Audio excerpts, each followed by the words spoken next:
Hello friends, welcome to Abi's vlogs. ഞാനിന്നിവിടെ perfect ആയിട്ടുള്ള ഒരു അടപ്രഥമൻ്റെ റെസിപ്പിയുമായാണ് നിങ്ങളുടെ മുമ്പിൽ എത്തിയിരിക്കുന്നത്. ഞാൻ തന്നെ വീട്ടിലുണ്ടാക്കിയ നറുനെയ്യൊക്കെ ചേർത്തുണ്ടാക്കിയ ഒരു അടപ്രഥമനാണിത്. ഇത് കാണുമ്പോൾ തന്നെ അറിയാം എത്ര ടേസ്റ്റിയാണെന്നുള്ളത്. വീഡിയോയിലേക്ക് പോകുന്നതിന് മുമ്പായിട്ട് എൻ്റെ ചാനൽ ആരെങ്കിലും സബ്സ്ക്രൈബ് ചെയ്യാതെ ഉണ്ടെങ്കിൽ ഒന്ന് സബ്സ്ക്രൈബ് ചെയ്ത് സപ്പോർട്ട് ചെയ്യണേ. ഇതുവരെയും എനിക്ക് തന്ന എല്ലാ സപ്പോർട്ടിനും നന്ദി. തുടർന്നും എന്നെ സപ്പോർട്ട് ചെയ്യണം. നിങ്ങളുടെ സപ്പോർട്ട് ഉണ്ടെങ്കിൽ മാത്രമേ എനിക്ക് മുന്നോട്ട് പോകുവാൻ പറ്റത്തുള്ളൂ. അപ്പോൾ ഇനിയും വീഡിയോയിലേക്ക് പോകാം. ഇതെങ്ങനെ ഉണ്ടാക്കുന്നതെന്ന് നമുക്കൊന്ന് നോക്കാം. അടപ്രഥമൻ ഉണ്ടാക്കുന്നതിന് വേണ്ടി ഞാനിവിടെ ഒരു 200 ഗ്രാം ഇൻസ്റ്റൻറ്റ് അട എടുത്തിട്ടുണ്ട്. റൈസ് അടയാണ് ഇവിടെ എടുത്തിരിക്കുന്നത്. NS എന്നുള്ള കമ്പനിയുടെ അരിയടയാണ് ഇവിടെ ഞാൻ എടുത്തിരിക്കുന്നത്. ഇനി നമുക്ക് ഈ പാക്കറ്റ് ഒന്ന് പൊട്ടിച്ചു കൊടുക്കാം. പാക്കറ്റ് പൊട്ടിച്ചിട്ട് ഇതിലെ കണ്ടൻറ്റ് മുഴുവനായിട്ട് ഞാനിവിടെ ഒരു കൊച്ചു മുറത്തിലേക്ക് ഇട്ട് കൊടുക്കുകയാണ്. ഇനി നമുക്ക് ഈ വലിയ പീസുകളൊന്ന് കട്ട് ചെയ്തെടുക്കാം.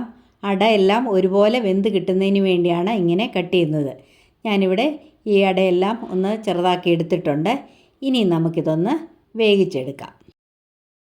അട വേവിച്ചെടുക്കുന്നതിന് വേണ്ടി ഞാനിവിടെ ഒരു പാത്രത്തിൽ കുറച്ച് വെള്ളം അടുപ്പിൽ വെച്ചിട്ടുണ്ട്. അത് തിളച്ചു, കണ്ടോ, ഇവിടെ നന്നായിട്ടത് തിളച്ചിട്ടുണ്ട്. ഇനി ഇതിലേക്ക് ഈ അട ഇട്ട് കൊടുക്കാം. ഈ അട തിളച്ച വെള്ളത്തിലിട്ടാണ് നമുക്ക് വേവിച്ചെടുക്കേണ്ടത്. ഇനി ഈ വെള്ളത്തിൽ കിടന്ന് ഇതൊന്ന് വേകട്ടെ. നമുക്കൊന്ന് അടച്ചു വെക്കാം. അട വെന്തോന്നൊന്ന് തുറന്ന് നോക്കാം.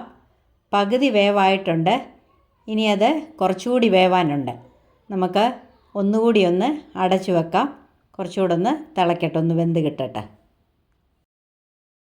നമ്മുടെ അട വെന്തോന്ന് ഒന്നുകൂടി ഒന്ന് തുറന്ന് നോക്കാം. അട ഇവിടെ വെന്തിട്ടുണ്ട്. ഇത്രയും വെന്തേച്ചാൽ മതി. ഇനി നമുക്കിത് തീ ഓഫ് ചെയ്ത് വാങ്ങി വയ്ക്കാം. ഇനിയും ഞാനിവിടെ ഒരു പാത്രത്തിൽ കുറച്ച് പച്ച വെള്ളം എടുത്തിട്ടുണ്ട്. അതിലേക്ക് നമുക്ക് വേവിച്ച് വെച്ചിരിക്കുന്ന അട ഇട്ട് കൊടുക്കാം. ഒരു സ്ട്രെയിനർ കൊണ്ട് കോരി അതിലേക്ക് നമുക്ക് ഈ അട ഇട്ട് കൊടുക്കാം. ഇതിനെയും തണുപ്പിച്ചെടുക്കണം. ഈ അടയ്ക്ക് നല്ല പശയാണ്, അതുകൊണ്ടാണിത് പച്ചവെള്ളത്തിലേക്ക് ഇട്ട് കൊടുക്കുന്നത്. പച്ചവെള്ളത്തിലിട്ടാൽ അതിൻ്റെ പശപ്പങ്ങ് പോയി കിട്ടും. ഇനിയും ഈ അട പച്ചവെള്ളത്തിൽ നിന്ന് മാറ്റി ഒരു സ്ട്രെയിനറിലേക്ക് ഇട്ട് കൊടുക്കാം. അതിൻ്റെ വെള്ളമൊന്ന് ഊറ്റിക്കളയാം. ഇനിയും ഇതിവിടെ ഇരുന്ന് വെള്ളം ഊറട്ടെ. അപ്പോഴേക്കും നമുക്ക് അടപ്രഥമനുള്ള തേങ്ങാപ്പാൽ പിഴിഞ്ഞെടുക്കാം. തേങ്ങാപ്പാൽ പിഴിഞ്ഞെടുക്കുന്നതിന് വേണ്ടി ഞാനിവിടെ 2 തേങ്ങ തിരുമ്മി എടുത്തിട്ടുണ്ട്.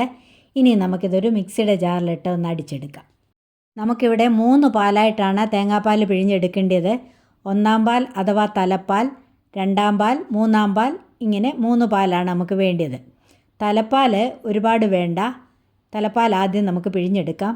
അതിനുവേണ്ടി ഒരു 1.5 കപ്പ് വെള്ളം ഇതിലേക്ക് ഒഴിച്ചു കൊടുക്കാം. എന്നിട്ടൊന്ന് അടിച്ചെടുക്കാം. തേങ്ങ ഇവിടെ അടിച്ചെടുത്തിട്ടുണ്ട്. ഇനി നമുക്കിതൊരു അരിപ്പയിലൂടെ ഒന്ന് അരിച്ചെടുക്കാം. അടിച്ചു വെച്ച തേങ്ങ അരിപ്പയിലേക്ക് ഇട്ട് കൊടുക്കാം. എന്നിട്ട് നല്ലതുപോലെ ഒന്ന് പിഴിഞ്ഞെടുക്കാം. കൈ കൊണ്ട് തന്നെ പിഴിഞ്ഞെങ്കിലേ പറ്റത്തുള്ളൂ. നന്നായിട്ട് ഞെക്കി പിഴിയണം. ഇത്രയും തേങ്ങ ഉള്ളതുകൊണ്ട് കുറച്ച് പ്രയാസമാണ് ഇത് പിഴിഞ്ഞെടുക്കാനായിട്ട്. അടപ്രഥമൻ ഉണ്ടാക്കുമ്പോൾ തേങ്ങാപ്പാൽ ചേർത്തുണ്ടാക്കുന്നതാണ് കൂടുതൽ ടേസ്റ്റ്. പശുവിൻ പാൽ ചേർത്ത് വേണമെങ്കിലും ഇത് ഉണ്ടാക്കാം. എങ്കിലും തേങ്ങാപ്പാൽ ചേർത്തുണ്ടാക്കുമ്പോൾ ഒരു പ്രത്യേക രുചിയാണ്. തലപ്പാൽ ഇവിടെ റെഡി ആയിട്ടുണ്ട്. ഇനി നമുക്കിതൊന്ന് മാറ്റി വെക്കാം. ഇനി 2-ാം പാൽ കൂടി ഇതുപോലെ നമുക്ക് പിഴിഞ്ഞെടുക്കാം. തേങ്ങാപ്പീര ഞാൻ മിക്സിയുടെ ജാറിലേക്ക് ഇട്ട് കൊടുത്തിട്ടുണ്ട്. അതിലേക്ക് ആവശ്യത്തിന് വെള്ളം ചേർത്ത് കൊടുക്കാം. തലപ്പാലിന് ചേർത്തത്രയും വെള്ളം പോരാ. ഇവിടെ ഒരു 2.5 കപ്പ് വെള്ളമാണ് ഞാൻ ചേർത്ത് കൊടുക്കുന്നത്. ഇനി ഇത് നല്ലതുപോലെ ഒന്ന് അടിച്ചിട്ട് ഒന്ന് പിഴിഞ്ഞെടുക്കാം. 2-ാം പാലും ഞാനിവിടെ പിഴിഞ്ഞെടുത്തു. ഇതുപോലെ തന്നെ 3-ാം പാൽ കൂടി നമുക്ക് പിഴിഞ്ഞെടുക്കാം. 3-ാം പാലും ഞാനിവിടെ പിഴിഞ്ഞെടുത്തു. ഇനിയും പ്രഥമന് ആവശ്യമായ ശർക്കര കൂടി ഒന്ന് ഉരുക്കിയെടുക്കാം. അതിനുവേണ്ടി ഞാനിവിടെ ഒരു 400 ഗ്രാം ശർക്കര ഒരു പാനിലിട്ട് വെള്ളമൊഴിച്ച് അടുപ്പിൽ വെച്ചിട്ടുണ്ട്. അതാകുമ്പോഴത്തേക്ക് നമുക്ക് ഇതിലേക്ക് ആവശ്യമായ നട്ട്സും ഒക്കെ ഒന്ന് വറുത്തെടുക്കാം. അതിനുവേണ്ടി ഞാനിവിടെ ഒരു പാൻ അടുപ്പിൽ വെച്ചു. അതിലേക്ക് കുറച്ച് നെയ്യ് ഒഴിച്ചു കൊടുത്തു. ഞാനിവിടെ വീട്ടിൽ തന്നെ ഉണ്ടാക്കിയ നെയ്യാണ്. ഇനി അതിലേക്ക് കുറച്ച് തേങ്ങ ചെറുതായി കൊത്തി എടുത്തിട്ടുണ്ട്. അതുകൂടി ഇട്ട് കൊടുക്കാം. എന്നിട്ട് അതൊന്ന് വറുത്തെടുക്കാം. ഈ തേങ്ങാക്കൊത്ത് നല്ലൊരു ഗോൾഡൻ ബ്രൗൺ ആകുന്നത് വരെ നമുക്കൊന്ന് വറുത്തെടുക്കണം. തേങ്ങാക്കൊത്ത് ഇവിടെ ഗോൾഡൻ ബ്രൗൺ ആയിട്ടുണ്ട്. ഇതാണ് അതിൻ്റെ കറക്റ്റ് പാകം. ഇനി ഇത് നെയ്ക്കകത്തുനിന്ന് കോരി മാറ്റാം. ഈ തേങ്ങാക്കൊത്ത് വേണ്ടാത്തവരെ ഇതങ്ങ് സ്കിപ്പ് ചെയ്തേച്ചാൽ മതി. എന്നാൽ പ്രഥമൻ കുടിക്കുമ്പോൾ ഈ നെയ്ക്കകത്ത് വറുത്തിട്ടിരിക്കുന്ന തേങ്ങാക്കൊത്തൊന്ന് കടിക്കാൻ കിട്ടുന്നത് ഒരു പ്രത്യേക ടേസ്റ്റാണ്. ഇനി ഞാനിവിടെ കുറച്ച് കാഷ്യൂനട്ട് എടുത്തിട്ടുണ്ട്. അതുകൂടി ഈ നെയ്ക്കകത്തിട്ടൊന്ന് വറുത്തെടുക്കാം. നട്ട്സ് നല്ലതുപോലെ ഒന്ന് ഇളക്കി ഒന്ന് മൂപ്പിച്ചെടുക്കാം. ഇത് ഒരു ഗോൾഡൻ ബ്രൗൺ ആകണം. നട്ട്സ് ഇവിടെ മൂത്തിട്ടുണ്ട്. ഇത് നമുക്ക് നെയ്യിൽ നിന്ന് കോരി മാറ്റാം. ഇനിയും ഇതിലേക്ക് കുറച്ച് റൈസിൻസ് കൂടി ഇട്ട് കൊടുക്കാം. അതും കൂടി നല്ലതുപോലെ ഒന്ന് വറുത്തെടുക്കാം. റൈസിൻസ് എല്ലാം ഇവിടെ ബോൾ പോലെ ആയിട്ടുണ്ട്. അത് മൂത്തു. ഇനി നമുക്കതും ഈ നെയ്യിൽ നിന്ന് കോരി മാറ്റാം. അടപ്രഥമനുള്ള ഇൻഗ്രീഡിയൻസ് എല്ലാം റെഡിയായി. ഇനി നമുക്ക് അടപ്രഥമൻ ഉണ്ടാക്കിയെടുക്കാം. അതിനുവേണ്ടി ഞാനിവിടെ ഒരു പാൻ അടുപ്പേ വെച്ചു. അതിലേക്ക് കുറച്ച് നെയ്യ് ഒഴിച്ചു കൊടുത്തു. ഇനി നമുക്ക് വേവിച്ച് വെച്ചിരിക്കുന്ന അട അതിലിട്ട് ഒന്ന് വഴറ്റിയെടുക്കാം.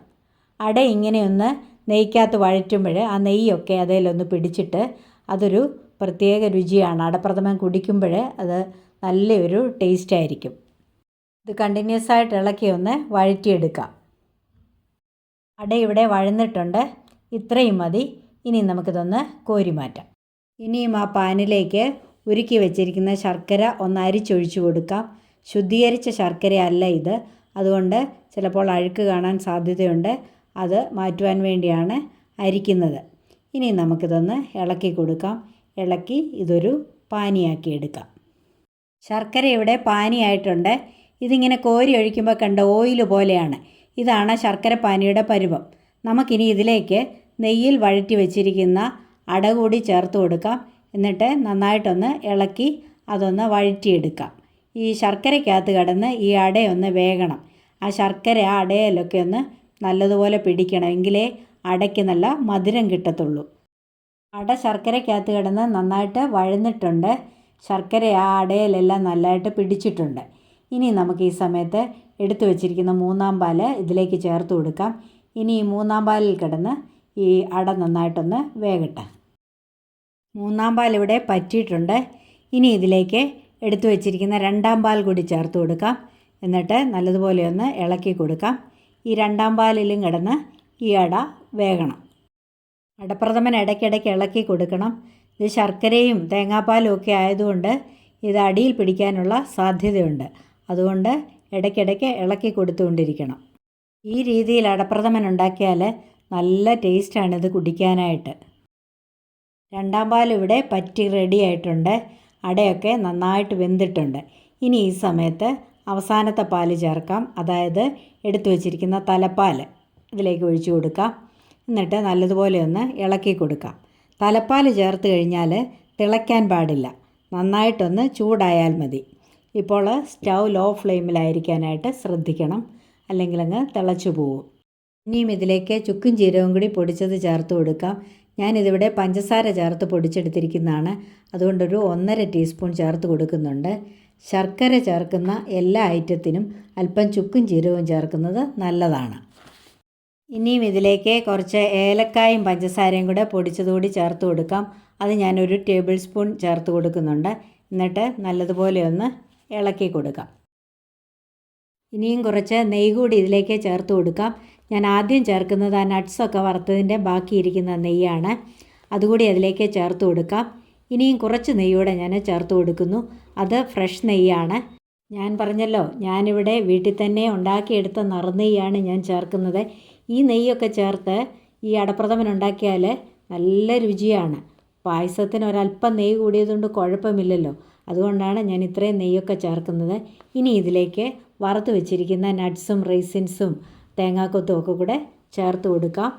അതുകൂടി ചേർത്ത് നല്ലതുപോലെ ഒന്ന് ഇളക്കി കൊടുക്കാം. ഏറ്റവും അവസാനമായിട്ട് 2 ഡ്രോപ്പ് വാനില എസൻസ് കൂടി ചേർത്ത് കൊടുക്കാം. വാനില എസൻസ് കൂടാൻ പാടില്ല. 2 തുള്ളി മാത്രം മതി. അതിൻ്റെ ടേസ്റ്റ് ഇഷ്ടമില്ലാത്തവർ അത് സ്കിപ്പ് ചെയ്തേച്ചാൽ മതി. എങ്കിലും അതുകൂടി ചേർക്കുമ്പോൾ ഒരു നല്ല ഫ്ലേവറാണ്. ഇനി നമുക്കിത് നല്ലപോലെ ഒന്ന് ഇളക്കി കൊടുക്കാം. അടപ്രഥമൻ ഇവിടെ നന്നായിട്ട് ചൂടായിട്ടുണ്ട്. ഇനിയും നമുക്ക് സ്റ്റൗ ഓഫ് ചെയ്യാം. ഇത് ഈ പാത്രത്തിൽ തന്നെ ഒരു 10 മിനിറ്റ് വെക്കണം. എങ്കിലേ അത് കറക്റ്റിനായി കിട്ടത്തുള്ളൂ. അപ്പോൾ നമുക്കിത് വാങ്ങി വയ്ക്കാം. ഒരു 10 മിനിറ്റ് ആ പാത്രത്തിൽ തന്നെ ഒന്ന് ഇരിക്കട്ടെ. അപ്പോൾ നമ്മുടെ യമ്മി ആയിട്ടുള്ള അടപ്രഥമൻ ഇവിടെ റെഡി ആയിട്ടുണ്ട്. ഇത് കഴിക്കാൻ എന്ത് ടേസ്റ്റിയാണെന്നറിയാമോ?